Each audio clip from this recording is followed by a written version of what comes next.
At the core of every human life lies a yearning so profound that it transcends culture, language, and time. The desire to love and to be loved.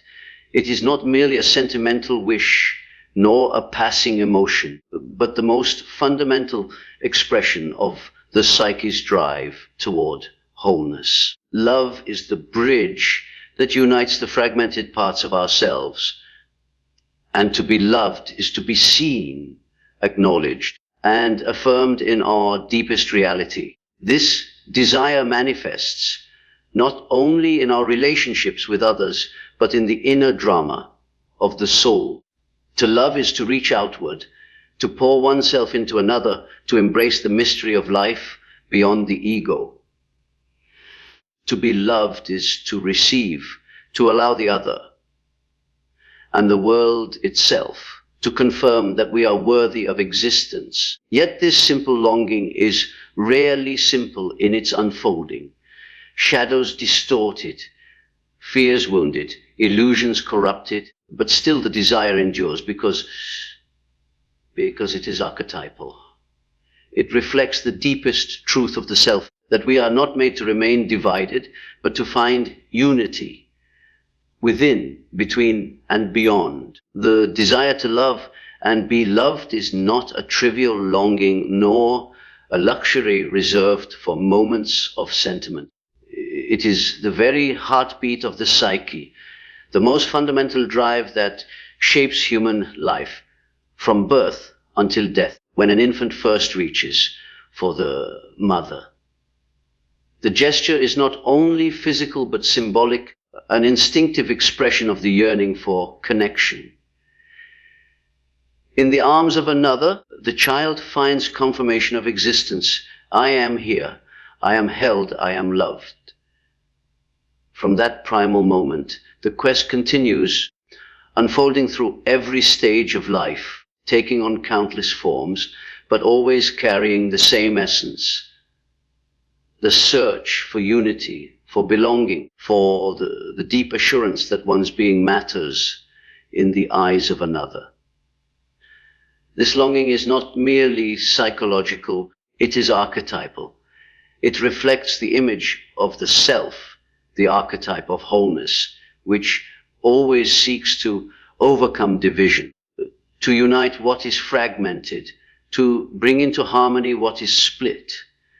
The psyche is not content with isolation, though individuation requires separation from the collective and the confrontation with solitude. The deeper aim of individuation is not permanent isolation, but wholeness, and wholeness always includes connection. The desire to love is the outward movement of the soul, the reaching toward the other as a reflection of the archetypal urge for union. To be loved is the inward reception of that same archetype, the experience of being mirrored and affirmed in one's existence.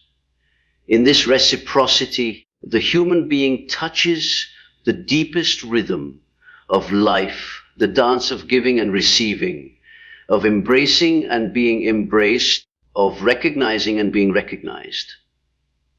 This rhythm echoes in myths, religions, and stories across cultures because it is not invented, but discovered within the depths of the collective unconscious. In mythology, love is often portrayed as a divine force, something greater than the individuals who embody it. The Greek Eros, the Roman Cupid, the universal archetypes of lovers across traditions. These figures point to the truth that love is not merely personal preference, but a cosmic principle. It is the energy that draws opposites together, that unites male and female, conscious and unconscious spirit and matter. To love is to participate in this archetypal drama, to enact the ancient story of union that lies at the heart of existence. To be loved is to be drawn into that same story, to feel oneself chosen, desired, affirmed by the mystery of life itself. The universality of these myths testifies to the universality of the desire. It is written into the very structure of the psyche. Yet the desire to love and be loved is not simply about romance or affection. It extends into every sphere of life. It shapes friendships, communities, spiritual longings, even the relationship between the individual and the divine. When a person seeks God, they often do so in the language of love, yearning to be embraced by a reality greater than themselves.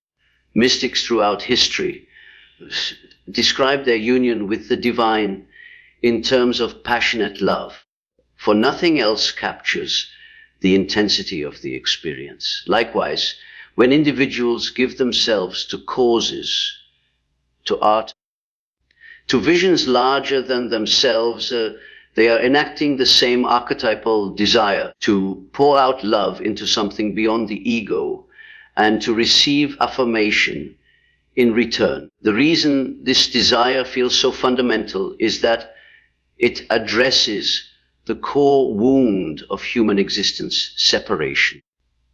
To be human is to live in a world of opposites. Life and death, joy and sorrow, self and other.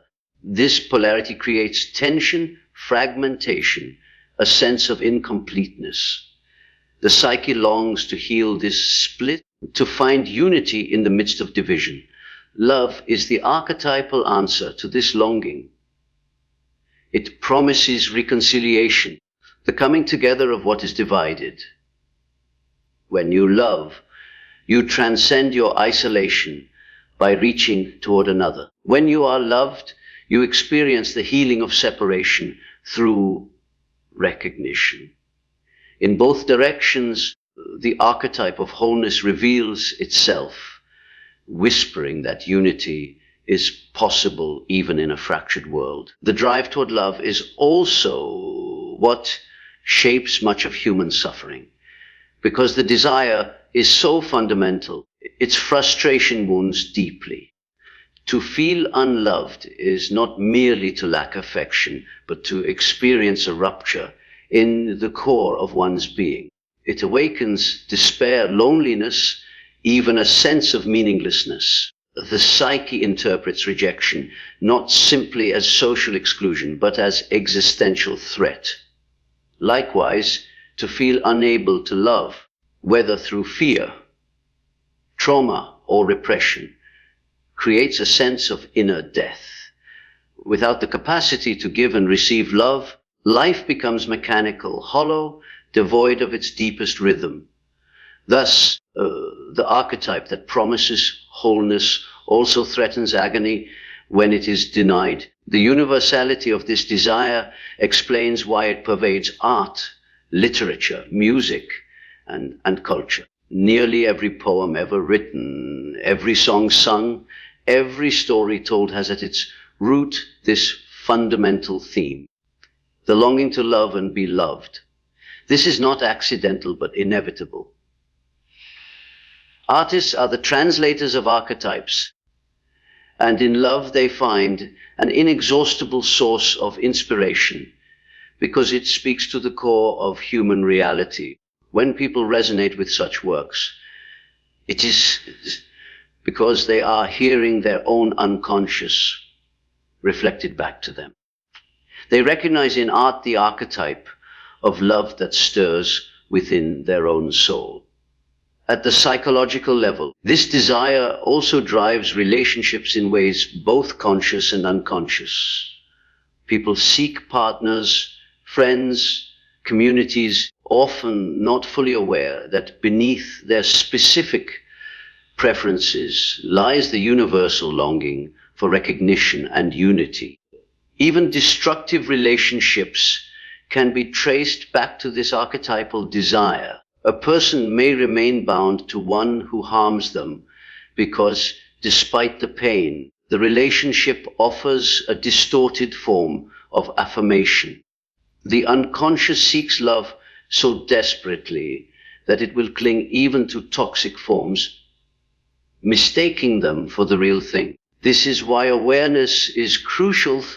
Without consciousness, the desire for love can lead not to wholeness, but to bondage. The desire to love and be loved also explains the profound impact of being truly seen. When someone looks at you with genuine recognition, without judgment or pretense, you feel affirmed in your existence. It is as if your very being has been validated. This experience touches the archetypal level, for it mirrors the wholeness of the self. To be loved is to be recognized not only for what you present to the world, but for who you truly are beneath the mask. It is to have the shadow accepted, the wounds embraced, the depths acknowledged. Few experiences in life carry such transformative power, for they address the deepest longing of the soul. The chosen man or woman who embarks on the path of individuation discovers that this desire cannot be ignored, but it must be purified. At first, love is sought in projections, placing the image of the inner self onto another person, believing that union with them will complete the soul. This projection carries immense energy, which explains the intoxicating power of romantic infatuation. But projections are illusions, and sooner or later they collapse under the weight of reality. When this collapse occurs, the opportunity arises to redirect the desire toward its true aim, not the possession of another, but the integration of the self. True love does not demand the other to be perfect or to embody all that is missing within oneself. True love emerges when one has confronted their own shadow, embraced their own depths, and discovered wholeness within. Then the relationship becomes not a desperate attempt to fill a void, but a mutual reflection of authenticity. Thus, the desire to love and be loved ultimately points back to the self. It is not merely about finding another person to complete you, but about discovering the unity that lies within and then reflecting it outward. When you love authentically, you are expressing the wholeness of yourself. When you are loved authentically, you are being affirmed in that same wholeness. This is why love carries such spiritual weight. It is not simply psychological but archetypal, a mirror of the deepest reality of existence. In the end, the desire to love and be loved is the most fundamental human longing, because it is the most fundamental archetypal truth that we are not meant to remain divided, but to be united. Love is the bridge across separation, the healing of fragmentation, the manifestation of the self in human life. It is the desire that shapes every relationship, every culture, every story, every soul. It is the pulse of the psyche itself, whispering that to exist is to seek unity, and that unity is found in the embrace of love. Shadows and fears distort the deepest human desire, turning the longing to love and be loved into forms that bind rather than liberate. What begins as an archetypal drive toward wholeness becomes tangled in the unconscious when the ego resists facing its own vulnerabilities. Instead of flowing freely as authentic connection, love is corrupted into possession, dependency, projection, or manipulation. These distortions do not arise because the desire itself is flawed, but because the unconscious, left unexamined, seizes upon it, twisting it to serve unresolved wounds and denied aspects of the psyche.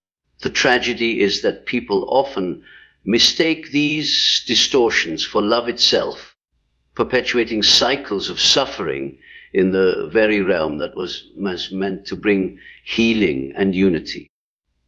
Possession is one of the most common distortions of love. The individual who fears abandonment clings tightly to the beloved, demanding exclusivity, control, or constant reassurance. What is called love becomes ownership, the attempt to bind another person to one's own insecurity. Yet possession suffocates the very essence of love, for love is expansive, not restrictive. Possession arises when the shadow of fear is denied. Instead of confronting the fear of loneliness within, the person projects it outward, attempting to secure permanence by controlling another. The beloved becomes less a partner than an object of survival. In this way, the unconscious transforms love from a mutual exchange into a prison of dependency. Dependency is another distortion, born of the same denial of inner incompleteness. When a person refuses to acknowledge their own shadow, they seek wholeness entirely through another. They project onto the beloved the qualities they lack, convincing themselves that without this other, they cannot exist. This dynamic often feels intoxicating at first, for the projection is powerful. The beloved seems like a savior, the missing half, the answer to every wound. But inevitably, reality intrudes. No human being can carry the burden of another's unlived life.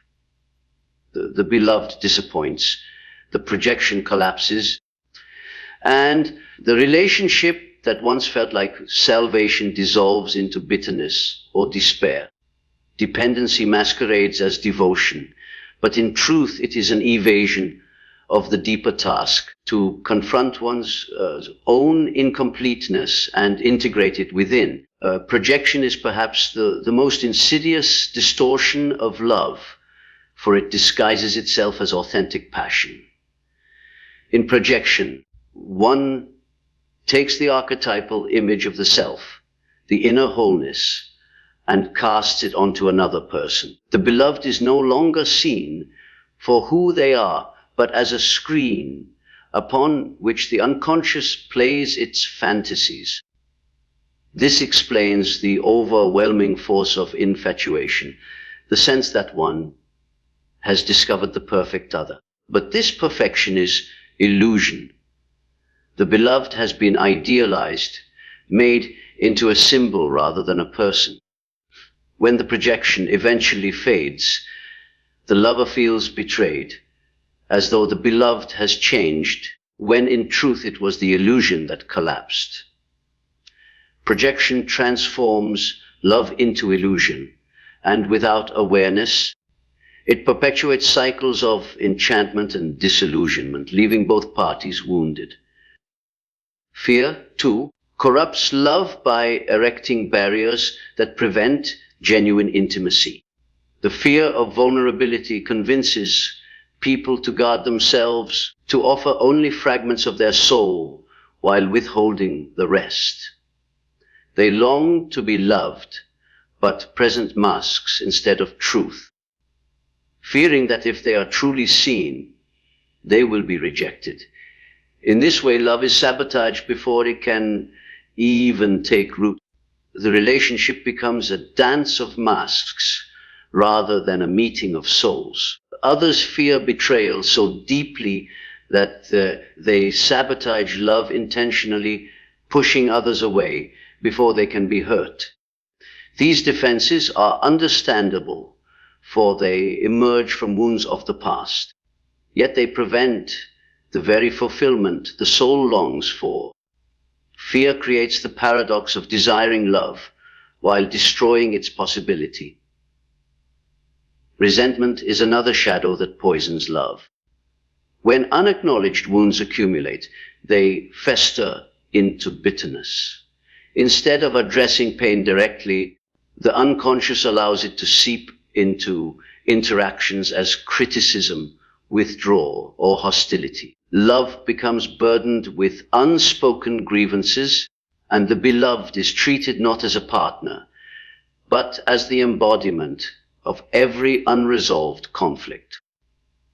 The relationship becomes a battlefield of shadows, each person projecting onto the other what they refuse to face within themselves.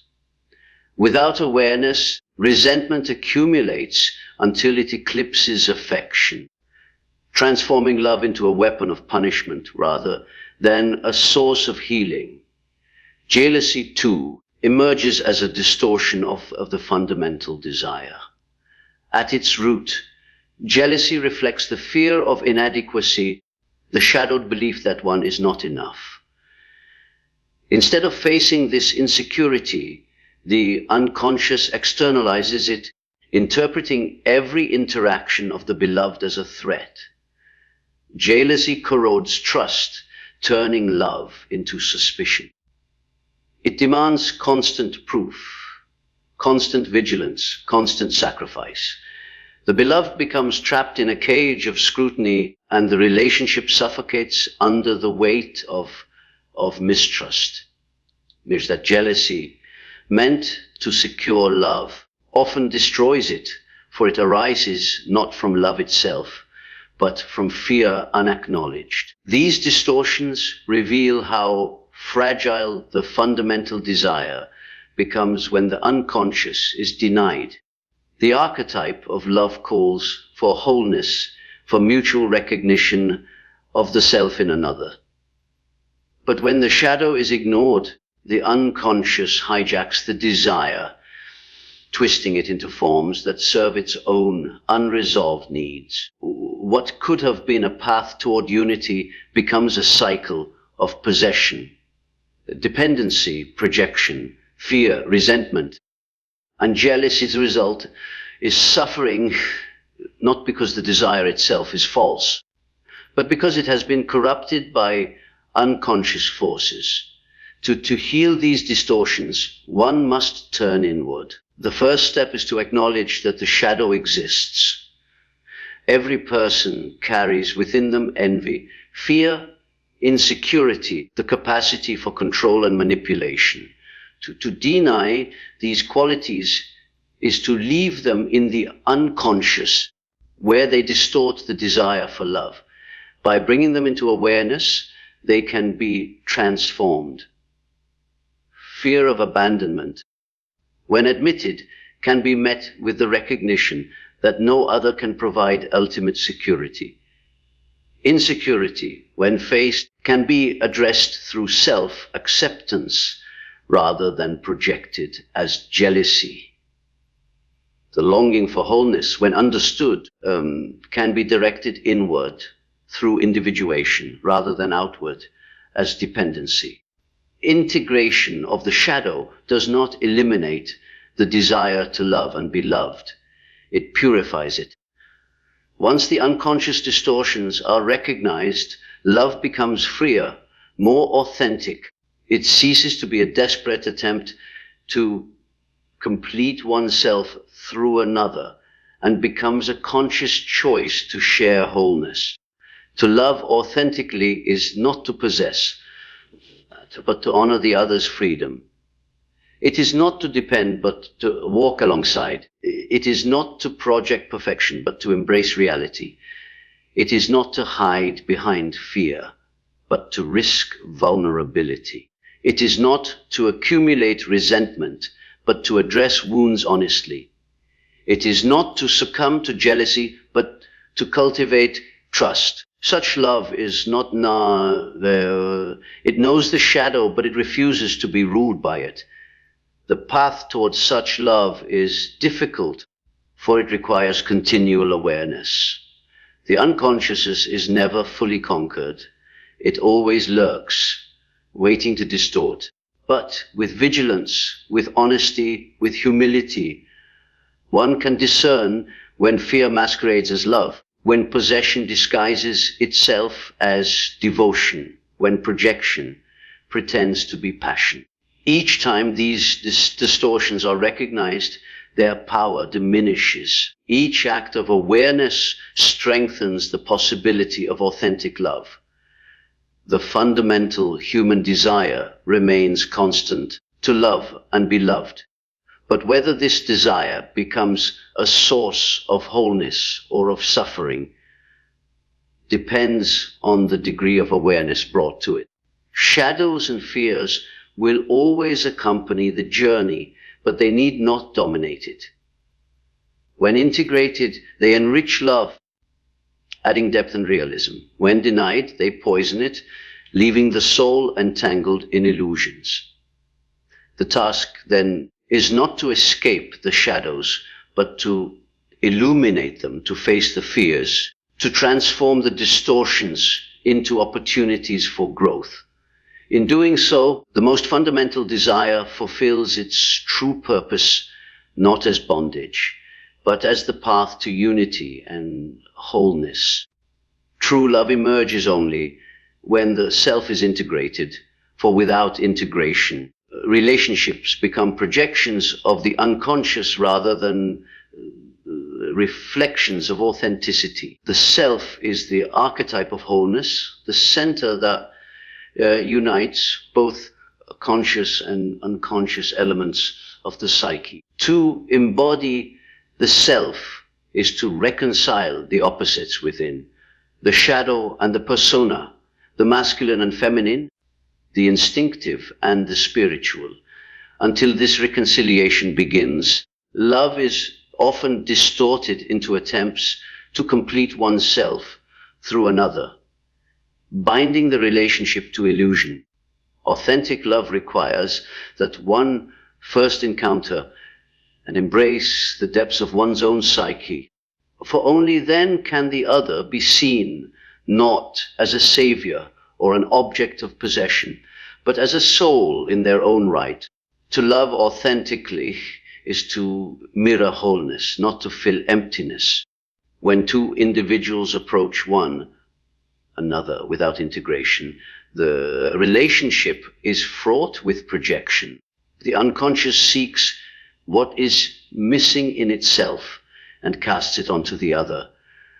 A man may project his inner feminine, the anima, onto a woman, believing that she alone contains the mystery and vitality he has not yet integrated. A woman may project her inner masculine, the animus, onto a man, seeing in him the authority, clarity, strength she has not yet owned within herself. These projections carry immense energy, which explains the power of romantic infatuation. The beloved seems transcendent, radiant, as if touched by divinity. But this is not true love. It is unconscious recognition of one's own unclaimed depths. Eventually, the projection collapses and disillusionment sets in. The beloved is revealed to be human, flawed, and finite. Disappointment follows not because the other deceived, but because the lover mistook a projection for reality. Integration of the self transforms this dynamic.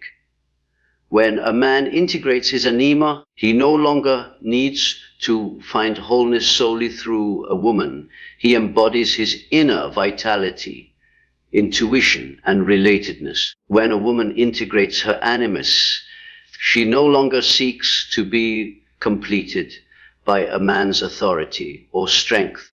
She claims her own inner clarity, direction, and power. With these integrations, projections lose their hold. The other is no longer burdened with carrying what has been denied within. They can be seen as they truly are, not as a screen for unconscious fantasies. Only then does love shift from illusion to authenticity, from projection to presence. Authentic love is not about perfection, but about reality. It does not demand that the other be flawless, nor does it idolize them as divine. It sees the other as a whole being, light and shadow, strength and weakness, beauty and brokenness, and chooses to love in truth. This kind of love is resilient. It does not collapse when imperfections appear. It does not depend on illusions, but thrives on honesty.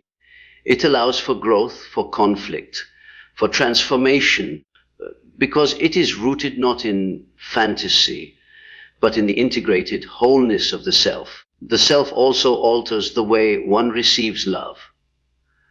Without integration, to be loved feels threatening, for it exposes parts of the psyche one has not yet accepted.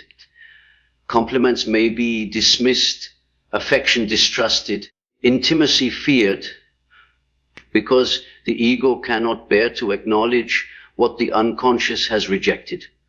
But with integration, love is received as affirmation of the whole self, not merely of the persona. One can allow themselves to be seen in both light and shadow, to be loved not only for their strengths, but also for their vulnerabilities. This reception deepens intimacy, for it opens the space where two souls meet without masks. To be loved in wholeness is to experience healing, and to offer love from wholeness is to give that healing in return.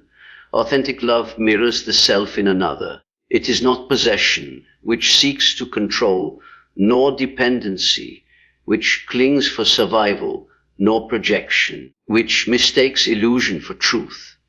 It is the recognition of another as a fellow traveler on the path of individuation. Each partner reflects the other's depths, not by carrying what is denied, but by encouraging its integration. Authentic love does not complete but complements, does not enslave, but liberates, does not conceal, but reveals.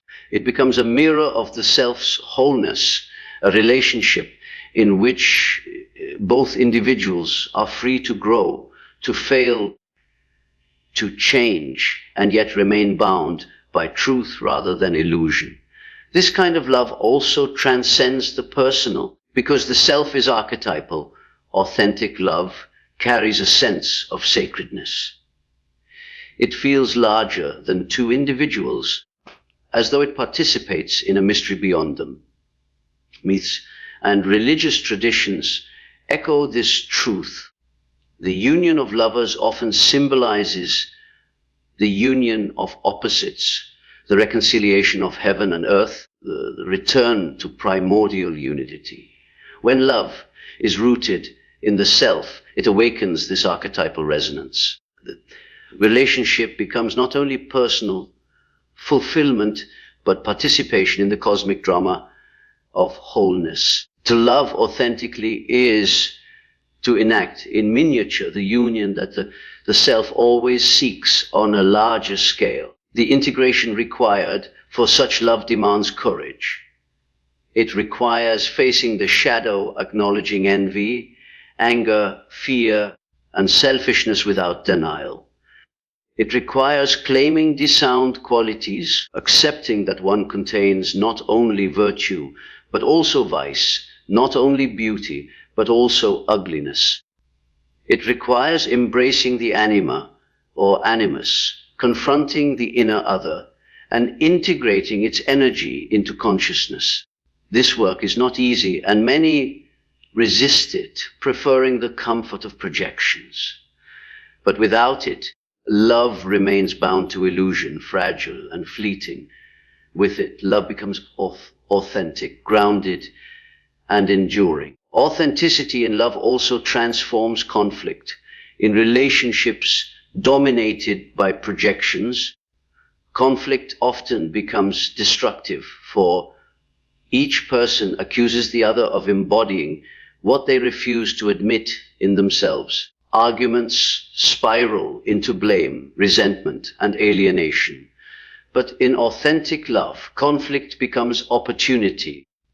It reveals where the shadow still lurks, where projections remain active, where growth is needed. Instead of destroying love, conflict deepens it, for it is approached with honesty and awareness. The self teaches that wholeness includes opposites, and so authentic love can hold contradiction, tension, and an imperfection without collapse. The social implications of authentic love are profound. Much of society thrives on illusions of love, romantic ideals, consumerist fantasies, cultural scripts that equate love with possession or dependency. These illusions perpetuate immaturity, keeping people bound to projections rather than encouraging integration. But authentic love challenges these norms. It demands maturity, honesty, and courage. It refuses to conform to shallow definitions and insists on depth. Those who embody authentic love stand out, for their relationships radiate a different quality. They inspire others, not because they are perfect, but because they are real. Authentic love is also a teacher of freedom. To love from the self is to honor the other's individuality, to recognize that they are not an extension of oneself, but a soul in their own right.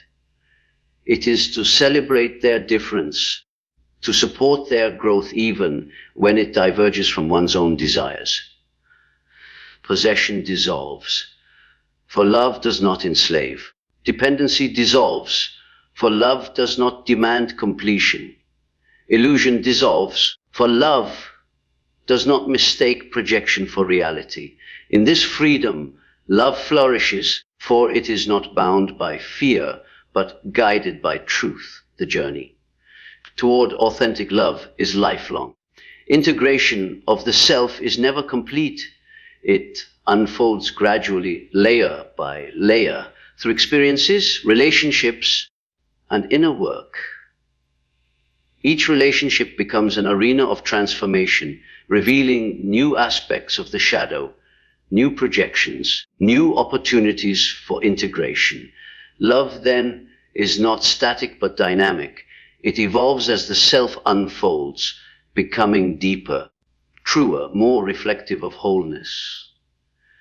Authentic love is not a final destination, but an ongoing practice, a continual alignment with the self's demand for truth. In the end, the emergence of true love is inseparable from individuation. The psyche longs for unity. Love is the outward expression of this longing. But without integration, love becomes distorted, enslaved to the unconscious. Only by embracing the shadow, integrating the anima or animus, and aligning with the self can love fulfill its purpose. Then, relationships cease to be illusions of completion and become mirrors of authenticity. To love authentically is to live authentically, and to be loved authentically is to be affirmed in one's wholeness. This is why true love emerges only when the self is integrated, for only then can two souls meet, not as masks, not as projections, but as realities, whole and free, reflecting the deeper unity that lies at the heart of existence.